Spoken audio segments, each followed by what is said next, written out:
pues buenas tardes. Como sabéis, yo soy experta en adicciones sin sustancia y trabajo como terapeuta en el proyecto Hombre, ¿vale?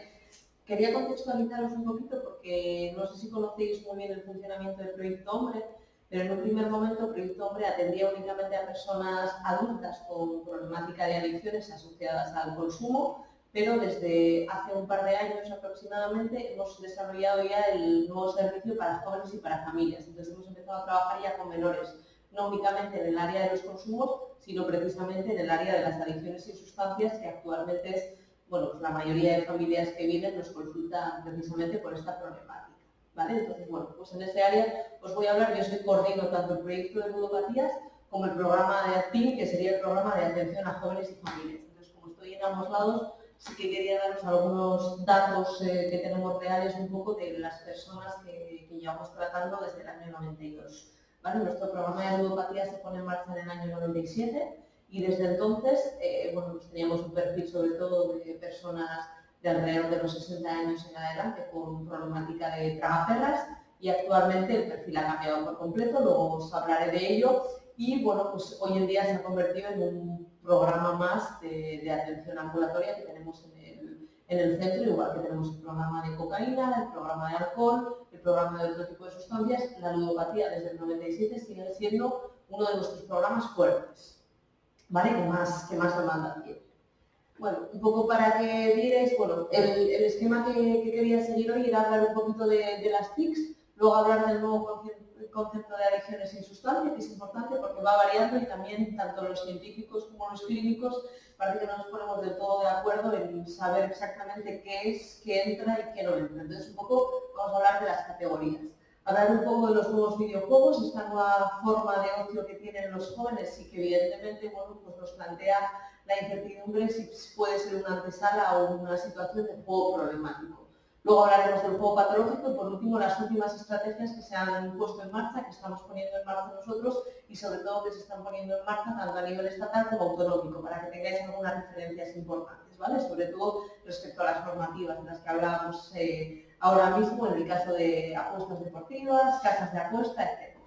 ¿Vale? Entonces, por comenzar, como veis, las TICs nosotros nos definimos como una nueva forma de socialización que está muy extendida entre el público adolescente, ¿no? Y es importante porque forman parte de nuestro día a día, tanto las personas adultas como las personas jóvenes, pero actualmente son la vida, una de las partes más importantes de las personas adolescentes, ¿vale? Y precisamente en este público tan vulnerable que, como sabéis, pues está en un periodo crítico, ¿no?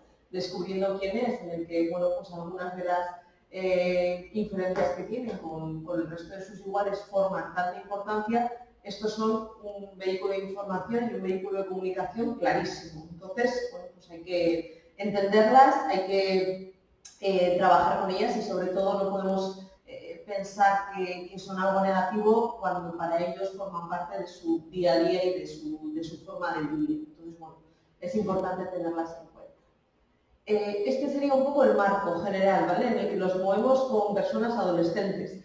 Aquí están la mayoría de videojuegos, que sería la lista de la fila de arriba, y el resto sería la mayoría de redes sociales que más se utilizan actualmente entre chicos y chicas desde los 5 o 6 años en adelante, ¿vale? 5 o 6 años hasta alrededor de los 23, 24 más o menos, este es un poco su modo de vida, ¿vale? Como os decía arriba, los juegos más utilizados. Esa F morada sería Fortnite, ¿vale? Que seguro que habéis escuchado sobre él. Al lado está Minecraft, que es otro de los juegos más utilizados actualmente, sobre todo en niños y niñas en edades escolares. El Clash Royale, el Clash of Clans, el GTA 5 y luego estaría el FIFA 18 o el 20, que actualmente ya tenemos el 20 en vigencia. Por debajo estarían la mayoría de redes sociales. A estas tenemos que añadirle TikTok, ¿vale? Que es la nueva red social que más de moda se está poniendo. Tengo poquito tiempo, entonces no me voy a centrar en explicarlas, ¿vale? Pero sí deciros que evidentemente cubren una necesidad humana básica que es importante y que es sobre todo la parte de afiliación, ¿vale? Evidentemente, quizá entre las personas adultas no es una necesidad que estemos cubriendo, pero en las personas jóvenes sí. Por lo tanto, cuando hablamos de adicción, sí que hay un concepto que nosotros entendemos y que vemos claro en la clínica, y es la adicción que hay a las amistades. Es decir, las nuevas tecnologías son un vehículo, son el medio, pero de alguna forma no son el fin. No podemos decir que hay adicción a los móviles, no podemos decir que hay adicción a Internet, sino que hay adicción a lo que me consigo a través de Internet o a lo que consigo a través de los móviles. En eso, bueno, yo creo que desde Proyecto Hombre lo tenemos claro, ¿no? Que realmente es esa necesidad que nos está generando el estar disponible, el tener que estar en contacto todo el rato, la disponibilidad que tenemos para enterarnos de la vida del resto de personas, y es precisamente eso lo que me está generando a mí esa necesidad de estar en contacto con la otra persona, ¿vale? Entonces, este va a ser nuestro punto de partida para trabajar sobre todo con los jóvenes. No explicarles únicamente cuáles son los problemas de privacidad o de seguridad que pueda tener un móvil o una tablet, sino hablar realmente de necesidades humanas. Y nosotros nos centramos en eso, sobre todo cuando hablamos en los centros educativos. De hablarles realmente de habilidades para la vida diaria, que no son más que habilidades digitales, son exactamente las mismas, las que hay que poner en marcha, lo que pasa que en otro medio que tiene otras características y evidentemente que tiene ciertos peligros que hay que conocerlos, ¿vale? Para poder, bueno, ser capaces de navegar de una forma segura, no abusiva y sobre todo responsable.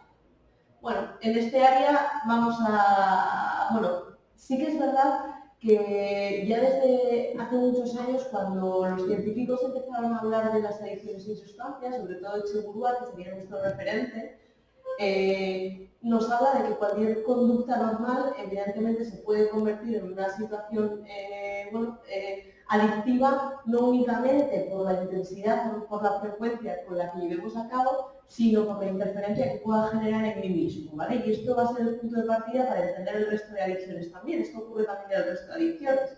Algo que en un primer momento puede ser una afición, se puede convertir en adictivo, no únicamente cuando invierto mucho tiempo y cuando dedico la mayor parte de mi tiempo a eso, sino que eso además conlleva unas consecuencias y unas interferencias en mi vida. Y eso es lo que realmente va a determinar hasta qué punto estamos hablando de algo patológico, de algo problemático o de algo que no lo es. En este área, bueno, un poco el cambio, ¿vale? Para haceros una idea del mapa, esto no sé por qué se mueve, pero entiendo que es por el tema del ordenador, ¿verdad? Vale. Como conocéis, los manuales que utilizamos los clínicos, tanto psicólogos como psiquiatras, son el DSM y la CIE. Actualmente trabajamos con el DSM-5 y próximamente se va a publicar el CIE-11, pero que ya está aceptado, pero que hasta 2022 no se va a publicar en escrito. Entonces, actualmente estamos trabajando sobre el CIE-10, ¿vale? Que es del año 92. Entonces, en un primer momento, todo el mundo de las adicciones estaban incluidas dentro de una única categoría, que eran los trastornos relacionados con las sustancias, y por otro lado la ludopatía, que era en aquel momento, ¿vale? Hasta el año 2013, la única adicción comportamental aceptada como trastorno mental, estaba incluido dentro del trastorno por falta de control de impulsos. Todo esto cambia en 2013 y es en el momento en el que la ludopatía forma a pasar, se une a esa gran categoría de trastornos relacionados con sustancias o con adicciones. Entonces se amplía el concepto de adicción y no hablamos únicamente de consumo, sino que incluimos otro tipo de adicciones comportamentales.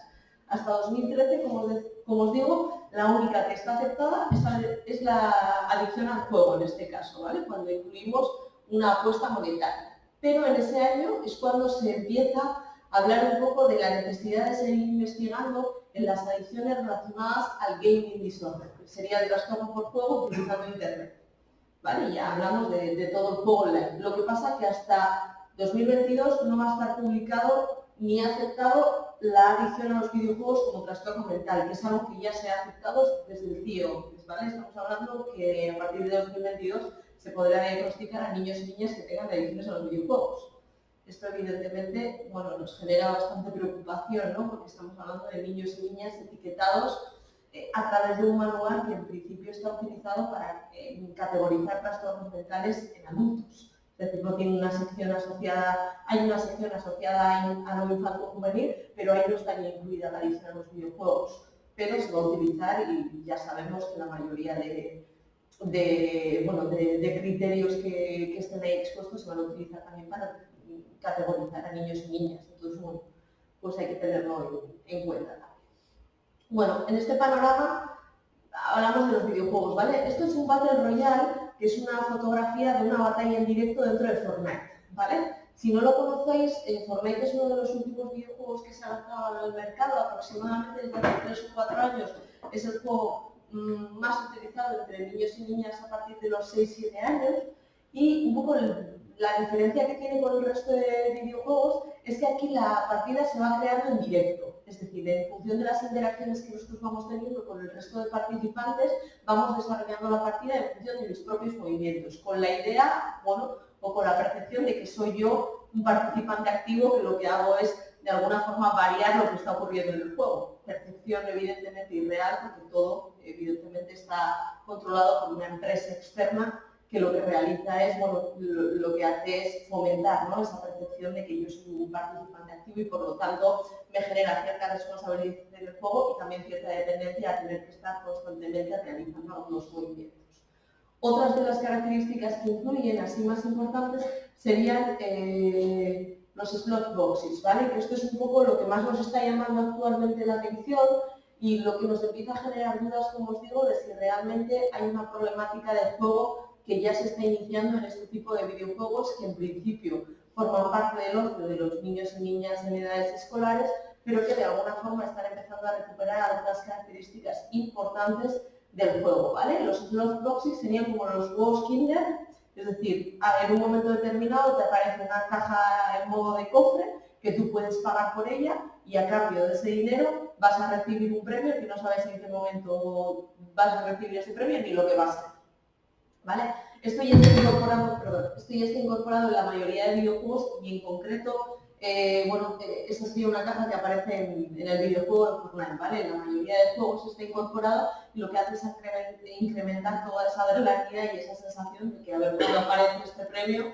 porque esto me va a generar el poder avanzar en el juego, el poder combinar o cambiar físicamente a mis personajes y hacerlo más bonito, el darme en un periodo determinado una capacidad para poder afrontar algunos de los retos que sin ello no puedo hacer, ¿vale? Esto aparece a lo largo del juego, pero también hoy en día ya todos los videojuegos creados de última generación tienen asociados una tienda online, en la que en un momento determinado tú puedes hacer un pago integrado y en función de eso puedes ir comprando diferentes artilugios, diferentes herramientas o diferentes poderes, ¿vale?, que te hacen avanzar en el juego.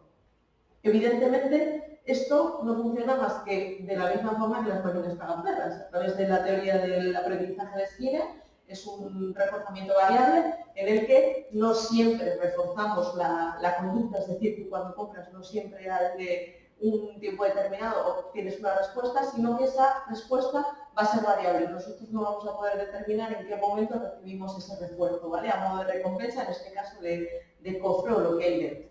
Esto evidentemente se explica a través del reforzamiento variable de la teoría de Skinner, que no nos hace más que decir que cuando ponía las ratas en esa caja, en el momento que le daban un reforzamiento fijo, que en este caso era la comida, ellos iban pidiendo y a medida que su hambre iba pasando, porque ya se sentían saciados, dejaban de apretar la palanca porque ya no querían más comida. En el momento en el que al apretar la palanca en un momento determinado les ofrecían comida y en otro momento determinado no, las ratas no sabían cuándo iba a aparecer la comida, entonces por si acaso estaban constantemente apretando la palanca a la espera de su reforzamiento. Y esto mismo es lo que ocurre en las máquinas tragaperras. Yo le doy a una palanca determinada y hay en un momento en el que va a haber un refuerzo, pero yo no sé en qué momento me llega ese refuerzo. Por lo tanto, si estoy constantemente dándole a la palanca, tendré más posibilidades de que aparezca ese premio, ¿vale? Esto es lo que es un poco lo que explica la teoría de las máquinas tragaperras y, como os digo, hoy en día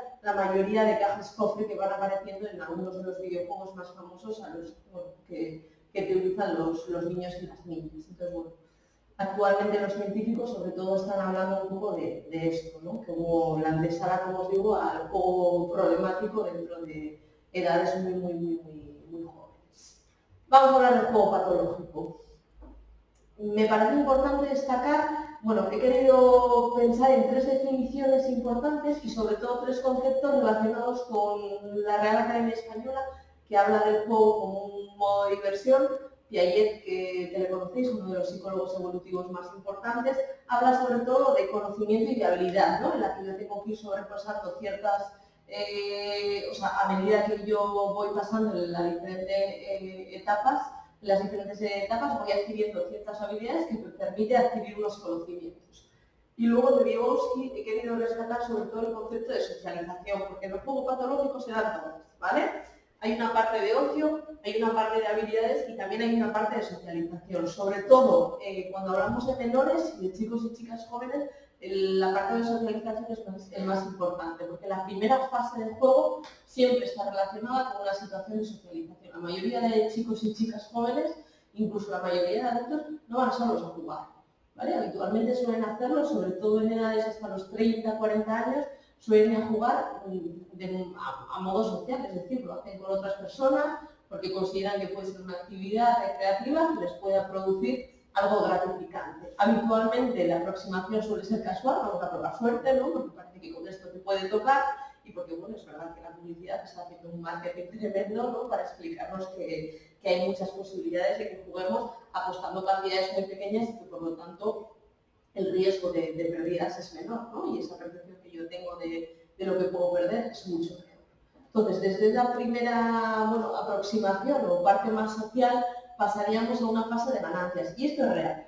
Esto lo tenemos que decir claro. En la mayoría de situaciones de juego hay una fase de ganancia. Todo el mundo tiene un momento en el que gana algo.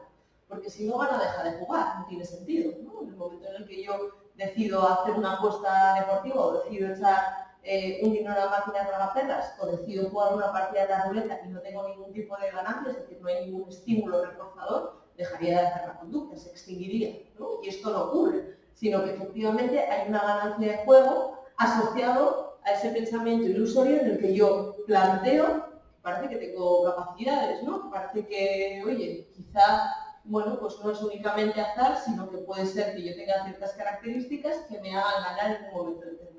Esto es lo que hace que nosotros constantemente sigamos jugando, que aumentemos el tiempo que dedicamos a jugar y que esto se convierta en una fuente de placer o un reforzamiento, ¿vale? Todo esto, evidentemente, a medida que nosotros vamos incrementando la situación de juego, lo que ocurre es que llega un momento en el que hay pérdidas y ya dejo de jugar por placer o por evasión y empiezo a jugar por fase de desesperación, que sería en el momento en el que sigo recurriendo al juego para intentar quitar algunas de las deudas o algunos de los problemas relacionados que he ido generando con toda esta situación de juego, ¿vale? Habitualmente los chicos y chicas que vienen al proyecto TIN, al programa de jóvenes y familias, no han llegado a esta fase 3 todavía, ¿vale? Así como las personas adultas que vienen al tratamiento en Proyecto Hombre ya han llegado a esta fase y es en este momento en el que nos piden ayuda porque están desbordados por la situación económica que tienen y evidentemente su situación familiar. Es verdad que en los jóvenes nos encontramos sobre todo en esta fase, ¿vale? Fase 1 y fase 2, que suelen ser los momentos en los que ya se han iniciado el juego, esto forma parte de su día a día y habitualmente los fines de semana los pueden dedicar a realizar algunas actividades relacionadas con el juego. Esto es mucho más problemático a que estemos ya en esta situación. Es verdad que aquí hay consecuencias, pero sacar a un joven, ¿sí?, o a una persona adolescente de la fase 1 fase 2, es decir, que yo contrarreste sus pensamientos acerca de lo positivo que es esto y lo que me genera, es dificilísimo, ¿vale? Entonces, pues ahí entra un poco nuestro hándicap. Que es verdad que toda esa labor se intenta desarrollar sobre todo a nivel de prevención universal en los centros educativos, ¿vale? Que luego os cuento un poco también cómo trabajamos, que yo creo que es interesante también. Como os digo, cuando hay juego por desesperación y hay una situación crítica a nivel familiar o a nivel de otros contextos, la primera labor de dejar de jugar, nuestro primer objetivo de abstinencia, es que no se lo tenemos ni que pedir. Directamente ellos son los que de alguna manera deciden alejarse durante un tiempo determinado del juego porque eso le ha traído consecuencias muy negativas. Nuestra labor es que eso se mantenga en el tiempo y sobre todo hacer un cambio de hábitos en la vida, porque lo que observamos es que hay ciertos hábitos o ciertas características adquiridas que estas personas tienen y que evidentemente es lo que de alguna forma se convierten en factores de riesgo a lo largo de toda su vida. Entonces, trabajamos sobre todo en ello. Ya os digo que la abstinencia, así como en el caso de las personas consumidoras, así que el trabajo es primero de motivación para dejar el consumo y luego ya empezar a hacer un cambio de hábitos. En el caso del juego habitualmente vienen ya, han dejado de jugar durante un tiempo determinado, pero nos cuesta mucho más hacer el cambio de hábitos que estamos proponiendo, sobre todo también por las circunstancias circunstancia familiar que se genera, que habitualmente suele ser, bueno, malísimo. Entonces, bueno, este sería un poco el desarrollo de un problema de juego. Aquí tenéis los criterios diagnósticos para la ludopatía. Nosotros ahora mismo lo regimos por el DSM-5, también lo hacen a nivel de psiquiatría privada, mientras que en el Servicio Cántabro de Salud lo hacen a través de la CIE, ¿vale? Que es el manual desarrollado por la Organización Mundial de la Salud. Realmente los criterios del DSM-5 y de la CIE-10 actualmente son exactamente iguales, ¿vale? Entonces más o menos nos dirigiríamos por estos. Tipos de jugadores. Esto es lo que vamos a habitualmente en personas más jóvenes, ¿vale?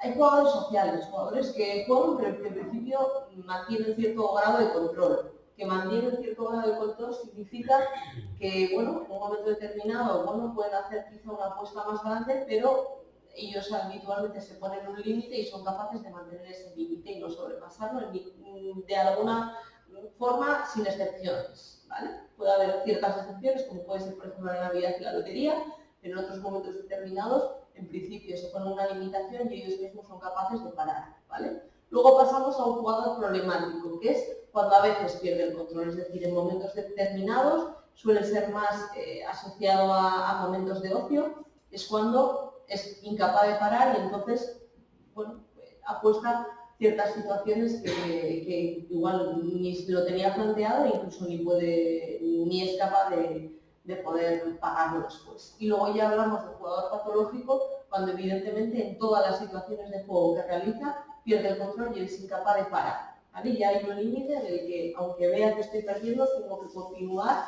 porque siento la necesidad, por esa fase de desesperación que os decía, de continuar e intentar regenerar todo lo que he ido perdiendo, ¿vale? Sobre estos datos, los perfiles que os decía, ¿vale? Actualmente vemos dos perfiles más diferenciados a nivel de personas que nos piden ayuda.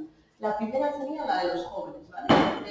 Entre los 15 y 30 años, estamos hablando de chicos y chicas que llevan jugando como unos años. Esto significa que han empezado a jugar cuando han sido menores de edad, evidentemente.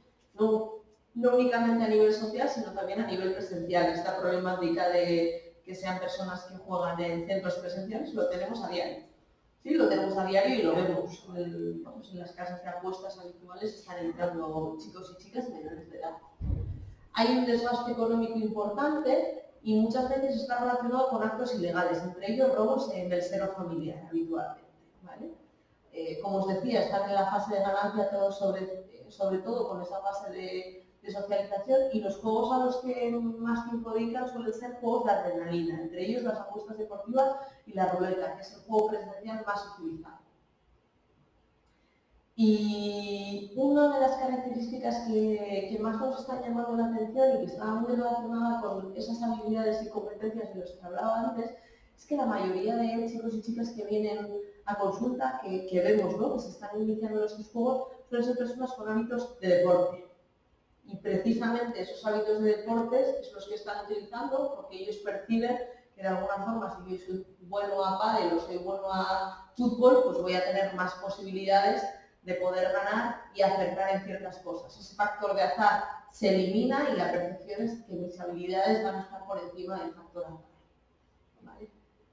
Y luego, por otro lado, seguimos teniendo, bueno, pues, un gran número de personas entre los 35 en adelante. También tenemos a personas mayores de 65 años, actualmente tengo dos en el grupo, que suelen tener una larga trayectoria de juego. Actualmente suele ser juego en solitario, con un desgaste económico muy alto, habitualmente con deudas adquiridas grandes que poco a poco se van tapando por esfuerzos familiares que desarrolla parte de la familia. Hay un aislamiento generalmente social y sí empieza a haber un deterioro a nivel familiar. Quizá no únicamente con la pareja, sino también con hijos e hijas que empiezan a darse cuenta de la problemática y entonces, bueno, de alguna forma hablan de ello con sus familiares. Sobre todo son juegos de desconexión, habitualmente de agaperra, sobre todo en el género masculino, y el bingo, que sería el más asociado al género femenino, ¿vale?, en estas edades. Bueno, con este cambio de perfil, Ahora mismo el perfil que tenemos en el grupo del programa de neuropatías actuales, que tenemos a 16 personas, sería este, ¿vale? Este es el reflejo. Tenemos el 30% son jóvenes varones de 18 en adelante, porque en el grupo de ludopatías no admitimos a menores de edad. Con los menores de edad siempre trabajamos de manera individual, ¿vale? En el grupo únicamente hay personas mayores de edad. El 50% está compuesto por hombres de mediana edad. Solo tenemos un 5% de representación femenina, que además es mayor de 45. Y por último tenemos el 15% de personas que son hombres generalmente en edad de jubilación, ¿vale? A partir de los 60 años. Las dos personas que tenemos actualmente son de 65 y de 73. Jubilados hace tiempo, no significa que no podrían haber venido hace 1000 años a pedir ayuda, sino que en un momento determinado se ha dado una circunstancia y entonces se ha descubierto la problemática por parte de la familia. Sobre el juego online, ¿qué deciros? Bueno, lo más importante, pues las características propias, ¿no?, que tiene el propio juego. Por un lado, bueno, pues toda la parte de las estimulaciones visuales, auditivas, que se ven tanto en las máquinas tragaperras y evidentemente también en todo lo relacionado con las TICs, pero sobre todo que es un juego solitario y que produce una sensación de privacidad. Yo desde mi propio dispositivo soy capaz de convertirme en cualquier perfil, que además pueden ser anónimos, que lo único que necesitamos es un email y un número de teléfono asociado para poder hacerme una cuenta en una página determinada y por lo tanto la accesibilidad se duplica, ¿no? Estamos hablando de un proceso privado en el que yo siento que no tengo que pasar esa vergüenza por entrar a un sitio público en el que me pueden ver, me pueden tachar de X, me pueden etiquetar, sino que yo de forma solitaria accedo a las páginas que quiera y dentro de mi entorno privado, ¿no?, que supone ese aparato electrónico, hago lo que considero que tengo que hacer. Un problema es el sesgo de experto que os decía, que es esas habilidades que estamos observando en el ámbito del deporte que se utilizan y uno percibe que es experto en esa materia y que por lo tanto va a tener más posibilidades de ganar. Evidentemente, las ganancias a corto plazo y luego las apuestas pequeñas, ¿vale?, que es uno de los problemas más grandes que estamos viendo. Estamos hablando de cantidades muy mínimas y que con esas cantidades tan mínimas, de alguna forma, ¿no?, podemos hacer unas ganancias muy grandes. Apostando un euro, por ejemplo, la ganancia que podemos ganar es de 300 o de 600 euros, únicamente en una partida determinada, ¿no? Luego, la inmediatez de la respuesta, es decir, todo esto es inmediato. Yo ya no tengo que esperar a que sea el día del niño o a que venga la lotería en un momento determinado desde que compro un boleto, sino que directamente yo hago una apuesta y en un periodo corto máximo de 3, 4, 5 minutos puedo obtener la respuesta y la opción a que si he perdido volver a intentarlo, evidentemente, ¿no? Porque la duración de un partido de 90 minutos, por ejemplo, en un partido de 90 minutos tenemos la posibilidad de hacer más de 150 apuestas diferentes, desde cuál es el córner, quién va a meter un penalti, quién va a ser el que más tarjetas amarillas reciba a lo largo del partido. O sea, cada vez se van generando más situaciones posibles que además hacen que tú seas partícipe del propio partido. Ya no estás como espectador pasivo en tu salón viendo el partido con quien estés haciéndolo, sino que directamente nos metemos como en un videojuego dentro del partido y empezamos a formar parte del propio partido, ¿vale? Ganancias a corto plazo, como os decía, y sobre todo eso, esa posibilidad de seguir haciendo apuestas en un momento determinado. Con todo esto, uno de los problemas que más observamos, la publicidad. La publicidad es totalmente agresiva, es una publicidad que va hacia el público más vulnerable. No sé si habéis visto el último anuncio de Codere, pero ya directamente han desarrollado un personaje dentro de un videojuego que es el protagonista dentro de esa situación de juego, ¿vale? Codere lo que hace es simular dentro de un vagón de tren personas pasivas que están quietas y un personaje a modo de videojuego en el que le sale fuego por la cabeza, que es el que ha ganado y entonces se siente empoderado y se siente como el triunfador. Entonces te genera una sensación ahora ya entre los más jóvenes de que incluso, ¿no?, dentro de eso, ese simbolismo, esa metáfora del videojuego, tú también puedes ser partícipe y tú también puedes ganar. Y creo que el eslogan que utilizan es cuando ganas se nota.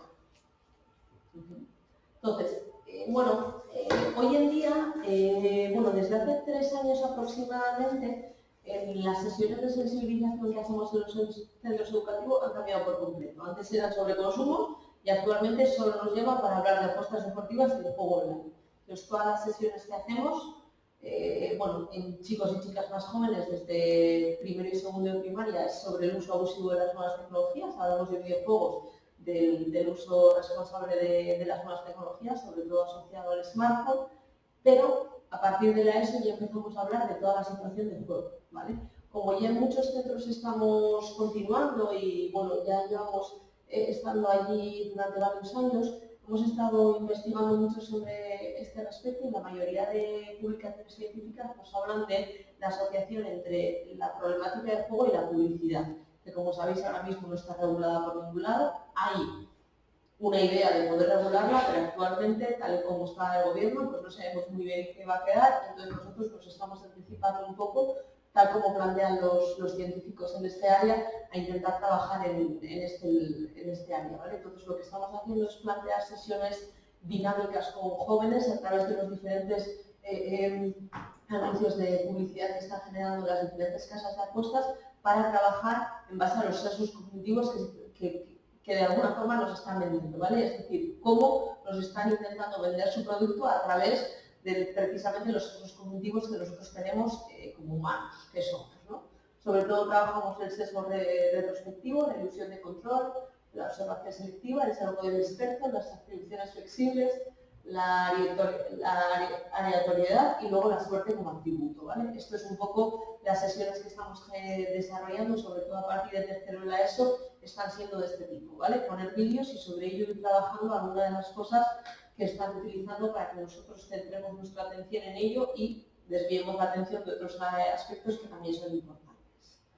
Bueno, por otro lado, otro problema añadido, el tema de los micropréstamos, ¿vale? Y micropagos. Como sabéis, la mayoría de casas de apuestas ya llevan asociado a alguna de estas pequeñas empresitas que lo que hacen es generar o ser financiadores de la situación de juego que van a generar estas personas, ¿vale?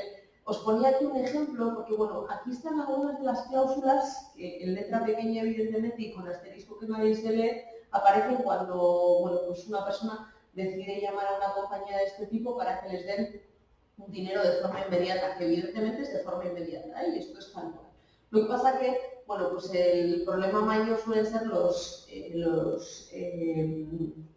¿cómo se llama? Los intereses adquiridos, ¿vale? De esta situación. Entonces, como veis aquí, un poco, en caso de impago de la fecha de vencimiento del préstamo, lo que nos dicen es, usted deberá pagar una penalización por la demora y por los pagos atrasados, que es de 1,10% al día, ¿sí? Con un máximo de un 200% del principal, además del importe no pagado. Además, hay que pagar los costes razonables incluidos en caso de que haya cambio de domicilio, cambio de domiciliación, cambio de cuentas, etc. Entonces, todo esto, para haceros un ejemplo claro, pidiendo 300 euros, ¿vale? Y teniendo que pagar esos 300 euros en un mes, ¿vale? Si nos dan el plazo de un mes, lo que ocurre es, por cada día que nos retrasamos dentro de ese mes, los intereses serían de 3,3 euros, ¿vale? Cuando han pasado 90 días, solo en intereses pagaríamos 297. Entonces nosotros habíamos pedido 300 euros y al de 3 meses ya estaríamos con una deuda total de 597. Es decir, que en 3 meses se nos ha duplicado el préstamo que habíamos pedido. Esto en cantidades de 300 euros que no lo pide nadie, pero en cantidades de 6.000, de 8.000, de 10.000 o de 15.000 euros, pues estamos hablando de cantidades ingentes. ¿Vale? Yo sí que os puedo decir que la mayoría de chicos y chicas que tenemos en el grupo de ludopatías hablan precisamente de esto como un problema añadido al juego. Es decir, no hablan únicamente de la situación de juego, que también lo es, sino en el momento en el que tienen que hacer, bueno, utilizan esta estrategia para poder solventar sus situaciones financieras y que esto es lo que les acaba generando una deuda mucho mayor. Estamos hablando de un premio, por ejemplo, de 30.000 euros después de jugar mes y medio, que solo vuelves a invertir y en el momento en el que intentas volver a tapar, ¿no?, la deuda adquirida que tenías, que ya no es de 30.000, sino de 30.000, más todo lo anterior que has ido jugando, acuden a este tipo de servicios que de forma inmediata les dan el dinero pues, para pagar los gastos de casa o para hacer el pago determinado de algo que tienen pendiente, y esto se acaba incrementando en muy poquito tiempo, como os digo, en cantidades ingentes que luego son incapaces de pagar y que si no pagan siguen acumulándose. ¿Sí? Bueno, algunas de las estrategias, como os decía, a nivel de proyecto hombre, en el 97 es el momento en el que abrimos el programa de ludopatías. Actualmente nuestro programa dura aproximadamente 12 meses. Previo a eso, antes de entrar al grupo, tiene una primera evaluación durante un mes aproximadamente y nuestros objetivos sobre todo es mantener la abstinencia de juego y sobre todo controlarlo, hacer un control externo de estímulos y una prevención de recaídas. Nuestro grupo son grupos de autoayudas que están coordinados siempre por 2 terapeutas, son 2 días a la semana, hora y media cada día. Entonces, las personas que acuden a este grupo vienen 2 días por la semana y cada 15 días vendrían también las familias a comunicarnos, ¿vale? Las familias para nosotros son coterapeutas porque una de las medidas que siempre se exige a la entrada del grupo sería un control estimular a nivel de dinero. Es decir, empezamos a incorporar un sistema de pagos en el que ellos directamente tienen un dinero determinado, controlado y siempre justificado por las personas que administran su economía. Dejan de utilizar, de empezar a gestionar ellos su dinero y esa gestión pasa a las manos de algún familiar o una persona que se haga cargo de ello. Esto en las primeras fases y a medida que vamos observando que esa persona, a través del control estimular, como os digo, y el control externo, es más capaz de poder hacer adquirir este tipo de responsabilidades, vamos adquiriendo diferentes responsabilidades. Desde primero una paga diaria, luego pasamos a una paga semanal, luego pasamos a una paga mensual, luego vamos incorporando tarjetas bancarias, otro tipo de responsabilidades, progresivamente a medida que ellos van avanzando en el grupo terapéutico. Como os decía, otra de las vías por las que estamos trabajando sería el proyecto TEAM, que es nuestro programa de atención a jóvenes que presentan conductas de riesgo y o conductas disruptivas, que sí está muy relacionado con el consumo de cannabis habitualmente y con el de alcohol, pero en el 80% de los casos también hay una demanda que no es una demanda primaria, pero es una demanda secundaria sobre un uso abusivo de nuevas tecnologías, incluso de juego. Actualmente tenemos a 38 familias en activo en el programa y de esas 38, 21 de ellas han venido pidiendo ayuda por una situación de juego, por robos en el seno familiar debido a una situación de juego. Y el chico más joven que tenemos de esos 21 casos tiene 13 años. ¿Vale? Ha sido a través de un problema de videojuegos de Fortnite en el que tuvo que utilizar las tarjetas bancarias o decidió utilizar las tarjetas bancarias de uno de sus familiares para poder hacer un microcrédito que en total, a lo largo del mes que estuvo jugando sin ese tipo de supervisión, adquirió una deuda de 1.500 euros. Por otro lado, a nivel estatal, algunas de las cosas que ya se están haciendo, entre ellas sería esta página, que es jugarbien.es, habla del juego seguro y de algunas normativas relacionadas con el juego, pero también está la autoprohibición, que es un documento que se puede rellenar de forma voluntaria para que de alguna forma tú decidas autoprohibirte la entrada a los diferentes locales de juego existentes. Esto se rellena, lo llevaríamos a cualquiera de las consejerías del gobierno, en este caso de Cantabria, y entonces entras en una lista en la que en el momento en que te piden el DNI para poder entrar o para poder recibir el premio que has ganado, aparecería una lista de no apto. Entonces te tienen que echar del local, no te dejan entrar o directamente no puedes adquirir tu premio. El problema de esto, que está muy bien si funcionara realmente, pero como no les están pidiendo los DNIs cuando entran a las casas de apuestas, pues actualmente no tenemos ninguna garantía de que esto se pueda llevar a cabo. Nosotros en terapia sí que lo hacemos de modo simbólico, de alguna forma como un compromiso personal de que yo decido no entrar a este tipo de locales. Si lo incluimos, también lo hacemos con la gente joven, pero el mínimo de edad que se exige serían 18 años, entonces claro, para chicos de 14, 15, 16 años no tenemos oportunidad de poder entregarlo de manera real en cualquiera de las sedes del gobierno de Cantabria. A nivel autonómico, no sé si conocéis un poco cuál es la ordenación, cuál es la ley establecida actualmente en la situación de juego presencial, juego online, ¿vale? El gobierno estatal es el que actualmente está el que gestiona toda la parte online. Y nosotros a nivel autonómico lo único que podemos gestionar es la parte presencial. Por eso os voy a enseñar ahora la normativa que acaba de cambiar respecto a la situación de juego a nivel de Cantabria, pero que solo está asociada a la situación, como os digo, a nivel presencial, ¿vale? A nivel online nosotros no podemos hacer nada, se gestiona todo desde el Estado. Por eso tenemos esa problemática con la publicidad, con las empresas asociadas y con los intereses económicos que están por ahí, ¿vale? Que sabemos que algo se quiere hacer con ello, pero que actualmente no nos dejan meter mano en ese asunto, ¿vale? Pero a nivel presencial sí que se están empezando a dar pasos y el Gobierno de Cantabria parece que quiere empezar a poner un poco cartas en el asunto en esta situación. Como sabéis, la única normativa que teníamos actualmente vigente en Cantabria era que los menores de edad no podían entrar en las casas de apuestas. Esto era normativa y sí que conocemos que hay 2 secretarios inspectores que están dedicándose a entrar por la mayoría de casas de apuestas que tenemos en la comunidad para poder ver que realmente esto se esté cumpliendo. Y sí que es verdad que hay nuevas sanciones que ya se están poniendo a la mayoría de casas de apuestas. Lo que pasa es que las sanciones son mínimas, entonces bueno, pues les compensa, ¿no?, poder pagarlas y seguir teniendo como clientes a chicos y chicas menores de edad.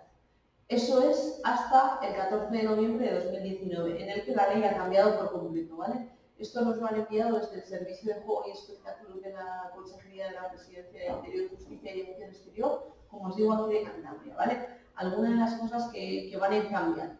Actualmente, la medida preventiva sería para que entre 2 casas o salones de apuestas tiene que haber mínimo medio kilómetro de distancia, ¿vale? Esto actualmente no se estaba cumpliendo, pero parece que a partir del 14 de noviembre tiene que empezar a cumplirse, ¿vale? Va a ser una de las medidas exigidas.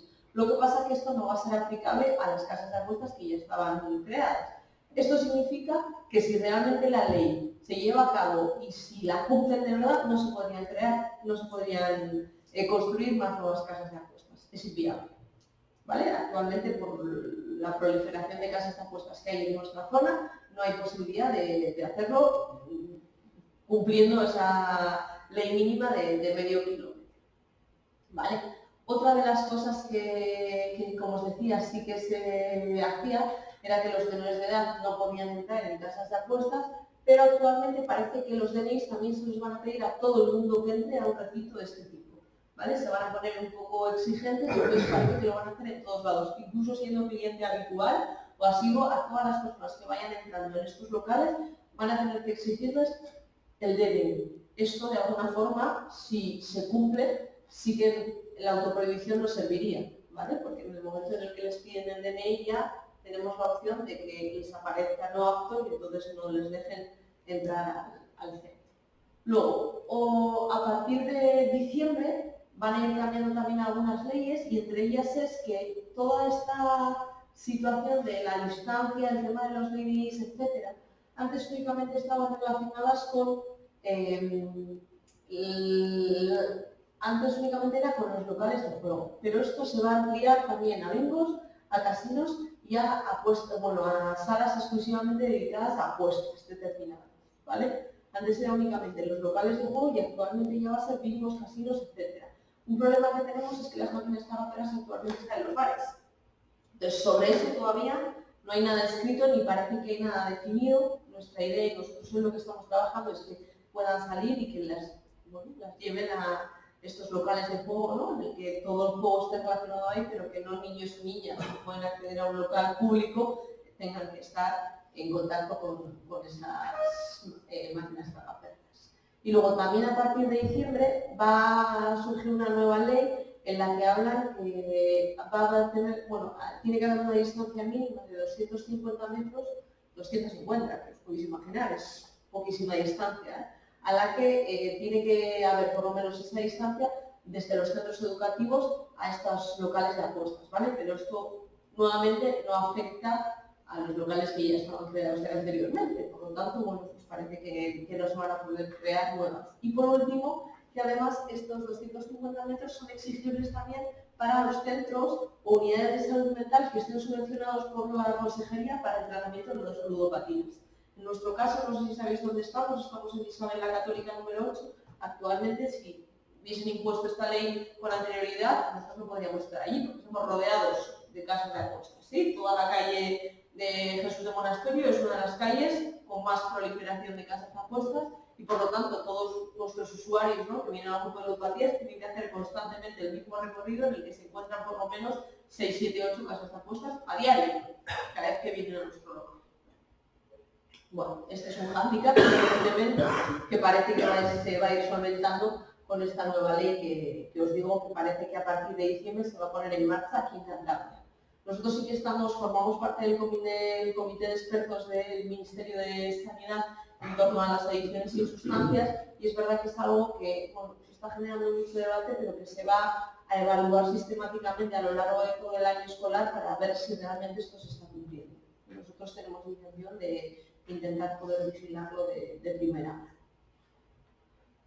Al final, quería terminar diciéndoos que, como os decía antes, pues las habilidades para la vida diaria no son más que las mismas habilidades que necesitamos para el ámbito digital. Es exactamente lo mismo, tenemos que seguir educando en lo mismo, ¿sí? Cuando hablamos de menores de edad o cuando hablamos de personas adultas, es importantísimo que sigamos trabajando el autoconocimiento, que sigamos trabajando la empatía, la capacidad de comunicar de manera asertiva, las relaciones o habilidades sociales, la toma de decisiones y sobre todo la solución de problemas y de conflictos, ¿no? Porque al final estas habilidades son las que les permiten poder avanzar en toda esta problemática, no únicamente asociada al uso de las nuevas tecnologías, sino en la vida diaria, ¿no? Que no tenemos que ir a más cosas.